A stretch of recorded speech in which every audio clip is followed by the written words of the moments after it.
Hello साथीहरु, स्वागत छ तपाईहरुलाई मेरो युट्युब च्यानल सुभाष एसपी एजुकेसनमा। आज म क्लास 8 को च्याप्टर 1 सेट को मिश्रित अभ्यासको अगाडिको भिडियोमा मिस भएको प्रश्न नम्बर 5 को सोलुसन लिएर उपस्थित भइसकेको छु। हेर्नुस् त यहाँ क्वेशन नम्बर 5 मा के भनिएको छ, एउटा युनिभर्सल सेट दिएको छ। अब युनिभर्सल सेट u बराबर के छ त 20 सम्मका प्राकृतिक संख्याहरू। त्यसपछि एउटा अर्को समूह छ ए समूह। ए समूहमा के छ 10 सम्मको जोड संख्याहरू। त्यसपछि बी मा छ 10 सम्मका बिजोड संख्याहरू। त्यसपछि सी मा छ 10 सम्मका रूट संख्याहरू र डी = 2 का अपवर्त्यहरू छन्। अब या यो छ भने अब के गर्नु पर्यो त, यसलाई सूचीकरण विधिबाट लेख्नु पर्यो। त्यसपछि के भनिएको छ, दिएका समूहहरू अलगिएका वा खप्टिएका कस्ता समूह हुन् लेख्नुहोस् र भेन चित्रमा देखाउनुहोस्। अब यहाँ क देखि च नम्बरसम्म दिएको छ, ए र बी, ए र सी, ए र डी, बी र सी, बी र डी र सी र डी, हैन। अब यति दिएको छ। अब यो सम्बन्धहरूलाई, यो दुईटा बीचको सम्बन्ध, यो दुईटा बीचको सम्बन्ध खप्टिएका हुन्छ कि अलगिएका हुन्छ त्यो लेख्नु पर्यो र त्यसलाई भेन चित्रमा पनि देखाउनु पर्यो।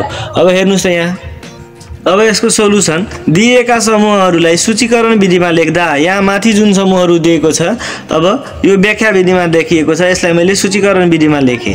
अब हेर्नुस् त, सूचीकरण विधिमा लेख्दा u बराबर के भनेको छ 20 सम्मका 20 सम्मका प्राकृतिक संख्याहरू। प्राकृतिक संख्या भन्नाले 1 देखि सुरु हुन्छ, हैन। अब अगाडि जहाँसम्म पनि हुन सक्छ। अब यहाँ के भयो त 20 सम्म भनिएको छ, त्यही भएर के लेख्ने त 1 2 3 4 5 6 7 8 9 10 11 12 13 14 15 16 17 18 19 20 सबै लेख्ने 20 सम्मको, 1 देखि लिएर 20 सम्म लेख्नु पर्यो। त्यसपछि बी मा के भनिएको छ 10 सम्मका जोड संख्याहरूको समूह, हैन। 10 सम्मका के त जोड संख्याहरू लेख्नु पर्यो। अब कुन कुन हुन्छ त 2 4 6 8 10 10 पनि लेख्नु पर्यो। 10 सम्मका, 10 सम्मका भनेको छ 10 पनि लेख्नु पर्यो। 2 4 6 8 र 10। त्यसैगरी समूह बी मा भनेको छ 10 सम्मका बिजोड संख्याहरूको समूह। अब बिजोड भनेको के के त 1 3 5 7 र 9, 10 सम्मका यो भयो बिजोड संख्याहरूको समूह। अब त्यसैगरी समूह सी मा भनिएको छ के त 10 सम्मका रूट संख्याहरूको समूह। 10 सम्ममा कुन कुन रूट संख्या हुन्छ त 2 हुन्छ, 3 5 7, अब बीचमा कुनै हुँदैन, 8 9 10 हुँदैन। अब त्यही भएर के लेख्ने त 2 3 5 र 7। त्यसैगरी अब डी मा के भनेको छ 2 का अपवर्त्यहरू। 2 का अपवर्त्य भन्नाले 2 को मल्टिप्लाई, त 2 को मल्टिप्लाई पढ्दै लेख्दै जाने। 2 4 2 1 जा 2 2 2 जा 4 2 3 जा 6 2 4 जा 8 2 5 जा 10, यसरी के गर्ने त 20 सम्म लेख्नु पर्यो। 10 12 14 16 18 र 20, 2 10 जा 20 सम्म लेख्दिनु। अब के गर्नु पर्यो त, यो सबैलाई अब तल कुन कुन दिएको छ त त्यसलाई अलगिएका हो कि खप्टिएका हो त्यो छुट्याउनु पर्यो र त्यसलाई भेन चित्रमा पनि देखाउनु पर्यो। अब यहाँ हेर्नुस् त, क नम्बरमा के भनिएको छ ए र बी। अब समूह ए र बी कस्ता समूह छ र भेन चित्रमा पनि देखाइदिएको छु र मैले यहाँ लेखिदिएको छु। क नम्बरमा के छ ए र बी। अब हेर्नुस् त ए र बी, ए र बी मा कुनै साझा सदस्य छ, सेम छ, छैन भन्ने यो के भयो त अलगिएका समूह हुन्। अलगिएका समूह भन्नाले के बुझ्नु पर्यो त, एउटा पनि सदस्य साझा हुनु भएन, त्यो के हुन्छ त अलगिएका। यदि एउटा पनि सदस्य साझा भयो, मिलेको छ भने त्यो के हुन्छ त खप्टिएका हुन्छ। अब यहाँ ए भनेको 2 4 6 8 10, बी भनेको 1 3 5 7 9, एउटा पनि साझा छैन। साझा छैन भने के हो त, यो समूह ए र समूह बी अलगिएका समूहहरू हुन्। अब यसलाई भेन चित्रमा देखाउँदा ए, अब एउटा ए र बी अलगिएका छन्, त्यही भएर छुट्टा छुट्टै बनाइदिने, हैन। अब यसमा खप्टिएको हुन्छ भने के गर्नु पर्यो त सँगै बनाउनु पर्यो, यहाँ छुट्टा छुट्टै बनाउने। अब ए मा के छ त माथि 2 4 6 8 10, त्यही लेखिदिए 2 4 6 8 10। अब बी मा के छ त 1 3 5 7 9, 1 3 5 7 9 लेखिदिने। अब समूह यु मा के छ त 1 देखि 20 सम्म छ। अब जुन जुन सदस्यहरू यहाँ आएको छ त्यो बाहेक के गर्ने त यो दुईटाको बाहिर लेखिदिनु पर्यो। अब हेर्नुस् त 1 यहाँ छ, 2 यहाँ छ, 3 यहाँ छ, 4 5 6 7 8 9 10 सम्म यहाँ छ भन्नाले अब के बाँकी छ त 11 देखि 20 सम्म। अब 11 12 13 14 15 16 17 18 19 र 20 के गर्ने र बाहिर लेखिदिने। त्यसैगरी ख मा भनिएको छ ए र सी, हैन। अब समूह ए र सी को बीचको सम्बन्ध। अब ए र सी मा साझा छ त, हेर्नुस् त ए भनेको 2 4 6 8 10 र सी मा के छ 2 3 5 7 भन्नाले 2 साझा छ। साझा छ भने खप्टिएका के लेख्नु पर्यो त, यसलाई समूह ए र समूह सी खप्टिएका समूहहरू हुन् भनेर लेख्नु पर्यो। अब यहाँ के गर्ने त गोलो खप्टिएको बनाउने। एक माथि अर्को चढाएर बनाउने। अब हेर्नुस् त ए भनेको के त ए मा के छ 2 4 6 8 10 छ हैन। अब यो 2 भनेको दुईटैमा छ भने साझा पहिले के गर्ने त बीचमा लेखिदिने। अब 2 यसमा छ। अब बाँकी के छ त ए समूहमा 2 बाहेक 4 6 8 10। त्यसैगरी सी मा के त 2 बाहेक कुन छ। अब 2 त यहाँ आयो। अब 3 5 7 यहाँ लेखिदिने। अब ए र सी को सबै यहाँ आयो। अब बाँकी के गर्ने त बाहिर लेखिदिने। 1 देखि 20 सम्ममा रहेका बाँकी के गर्ने त बाहिर लेखिदिने। अब हेर्नुस् त यहाँ 1 त छैन 1 लेख्नु पर्यो। 2 यहाँ छ 3 छ 4 छ 5 छ 6 7 8। अब 9 छैन 9 छैन भने के गर्ने 9 बाहिर। 10 छ यहाँ 11। अब यो भन्दा माथि त छदै छैन। सबै के गर्ने त 12 13 14 15 16 17 18 19 20 सबै के गर्ने त बाहिर लेखिदिने। यो पनि भयो। त्यसैगरी हाम्रो अब ग नम्बर। त्यसैगरी ग नम्बरमा के छ ए र डी। अब ए र डी को सम्बन्ध हेर्नुस् त ए र डी मा 2 4 6 8 10 यहाँ के छ 2 4 6 8 10 12 14 16 18 20 भन्नाले ए को सबै सदस्य के छ त डी मा छ भन्नाले खप्टिएको बनाइदिने। अब यहाँ खप्टिएको बनाउँदा के हुन्छ त दुईटैमा मिलेको बीचमा लेख्नु पर्यो। त मिलेको के छ यो सबै 2 4 6 8 10 बीचमा लेखिदिने 2 4 6 8 10। अब बाँकी ए को के छ त ए को केही पनि बाँकी छैन त त्यसै खाली छोड्दिने। अब अर्को डी मा बाँकी के छ त 12 देखि 20 सम्म। अब 12 देखि लिएर 20 सम्म के गर्ने त यो बाहिर लेखिदिने हैन। यो त दुईटैमा मिलेको मात्रै बीचमा लेख्ने। अब डी मा यो बीचमा लेखिसकेको बाहेक जति छ के गर्ने त यो बाहिर लेख्ने। अब त्यसपछि अब यो फेरि यो दुईटै गोलो भित्र रहेका बाँकी अब यो बीचमा लेखिसकेको बाहेक के गर्ने त यहाँ बाहिर लेख्ने। किनभने यो त युनिभर्सल सेट हो। यो पुरै भनेको युनिभर्सल सेट। अब यो सेट भित्र त पर्छ हो। अब के लेख्ने त यहाँ 2 देखि स्टार्ट छ। यहाँ 1 छैन 1 के लेख्ने बाहिर।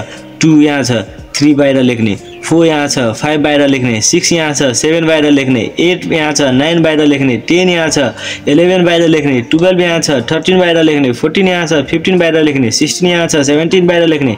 18 यहाँ छ 19 बाहिर लेख्ने। 20 यहाँ छ। अब सक्यो हामीसँग यति नै छ युनिभर्सल समूहमा। अब त्यसैगरी घ नम्बरमा भनेको छ बी र सी को सम्बन्ध। अब बी मा के छ त 1 3 5 7 9। अब सी मा 2 3 5 7। अब मिलेको छ त 6 5 र 7 के छ त 3 5 र 7 3 5 र 7 के छ त साझा छ बी र सी मा हैन। अब साझा छ भने के भयो त खप्टिएको छ। यसमा पनि अब यहाँ मैले यो छुटाए भन्न तपाईहरुलाई यो के गर्नु पर्यो त लेखिदिनु पर्यो। समूह ए र समूह डी खप्टिएका समूहहरू हुन् भनेर लेखिदिनु पर्यो। अब यहाँ घ नम्बरमा पनि के गर्ने त पहिले यहाँ देखाउने खप्टिएको छ भने दुईटैमा साझा छ। साझा के छ त बीचमा लेख्ने 3 5 7। अब यहाँ नाम लेख्न बिर्सेको छु बी र सी यहाँ नाम पनि लेख्नु पर्यो सेटको। अब बी समूहमा यो बीचमा साझा भएको बाहेक लेख्नु पर्यो यहाँ बाहिर। अब के छ त यो यहाँ 1 र 9 बाँकी छ 1 र 9 लेखिदिने। त्यसैगरी सी मा के बाँकी छ 2 बाँकी छ 3 5 7 यहाँ साझामा बीचमा गयो। अब 2 के भयो त बाहिर लेख्ने। अब यो दुईटै समूह बाहेक के गर्ने त बाहिर लेख्नु पर्यो। अब 1 यहाँ लेख्यो 2 3 यहाँ छ 4 छैन भने बाहिर लेख्ने। 5 यहाँ छ 6 बाहिर लेख्ने। 7 यहाँ छ 8 बाहिर लेख्ने। 9 यहाँ छ 10 बाहिर लेख्ने। अब यहाँ कुनै छैन हैन। अब के गर्ने त 11 देखि 20 सम्म लेखिदिने। 11 12 13 14 15 16 17 18 19 20 सम्म लेखिदिने। अब तल के लेखिदिने त समूह बी र समूह सी खप्टिएका समूहहरू हुन्। एकअर्कामा के छ त खप्टिएका समूह छ। यो माथि लेख्दा पनि फरक परेन तल लेख्दा पनि फरक परेन। त्यसैगरी अब ग नम्बरमा के छ त तपाईको बी र डी को सम्बन्ध भनेको छ। अब बी र डी को बीचमा के सम्बन्ध हुन्छ त यहाँ हेर्नु पहिले बी र डी मा साझा छ कि छैन। यहाँ 1 3 5 7 9 यहाँ बिजोड संख्याहरू छ। यहाँ बिजोड संख्या छदै छैन 2 4 6 8 10 छ हैन। भन्नाले यो के त अलगिएका समूह। अलगिएका छ भने के गर्ने अलग अलग बनाउने। अब अलग अलग बनाइसकेपछि बी का सदस्यहरू बी मा लेख्ने। डी का सदस्यहरू डी मा लेख्ने। बी का सदस्य के थियो 1 3 5 7 9 1 3 5 7 9 7 9। अब त्यसैगरी डी को के छ 2 देखि 20 सम्म जोड संख्याहरू हैन 2 4 6 8 10 12 14 16 18 20। अब बाहिर लेख्ने के त यो दुईटै बाहेक के छ त अब तपाईको 1 यहाँ छ 2 यहाँ छ 3 छ 4 छ 5 छ 6 छ 7 छ 8 छ 9 पनि छ 10 पनि छ। अब 11 छैन नि 11 छैन भने के गर्ने 11 बाहिर लेख्ने। 12 यहाँ छ 13 बाहिर लेख्ने। 14 यहाँ छ 15 बाहिर लेख्ने। 16 यहाँ छ 17 बाहिर लेख्ने। 18 यहाँ छ 19 बाहिर लेख्ने। 20 यहाँ हुन्छ हैन। त्यसैगरी अब हैन अब सबै भयो हाम्रो। अब लेखिदिने तल के त समूह बी र समूह डी अलगिएका समूहहरू हुन्। त्यसैगरी च नम्बरमा हेर्नुस् त अब च नम्बरको के छ सी र डी को सम्बन्ध। सी मा के छ 2 3 5 7 र डी मा छ 2 4 6 8 10 12 14 16 18 20। अब यहाँ के छ त दुईटैमा साझा 2 छ, दुईटैमा मिलेको, बाँकी कुनै छैन भने पनि एउटा पनि सदस्य साझा भयो भने के हुन्छ त खप्टिएका समूह हुन्छ।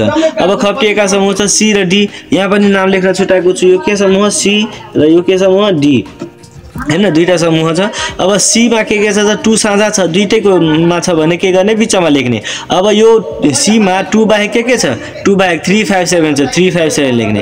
अब डी मा 2 बाहेक के छ त 4 देखि 20 सम्म हैन, जोड संख्याहरू 4 6 8 10 12 14 16 18 20 सबै लेखिदिने। अब यो दुईटैमा यहाँ यो सबैमा भएको जति बाहेक के गर्ने त बाहिर लेख्ने 20 सम्मको हैन, प्राकृतिक संख्याहरू मध्ये। अब यहाँ 1 छैन, 1 लेख्ने बाहिर, 2 यहाँ छ, 3 यहाँ छ, 4 यहाँ छ, 5 छ, 6 छ, 7 छ, 8 छ, 9 छैन, 9 के गर्ने बाहिर लेख्ने, 10 छ, 11 छैन यहाँ भित्र, 11 बाहिर लेख्ने, 12 छ यहाँ 12 नलेखिकन के गर्ने 13 छैन, 13 लेख्ने, 14 छ 15 यहाँ लेख्ने बाहिर, 16 यहाँ छ 17 बाहिर लेख्ने, 18 यहाँ छ 19 बाहिर लेख्ने, 20 यही छ हाम्रो। सक्यो। के लेख्ने त तल समूह सी र डी खप्टिएका समूहहरू हुन् भनेर लेखिदिने। यो भिडियो तपाईहरुलाई कस्तो लाग्यो हेरिसकेपछि लाइक, कमेन्ट, सब्स्क्राइब र शेयर गर्न नबिर्सिनु होला। धन्यवाद।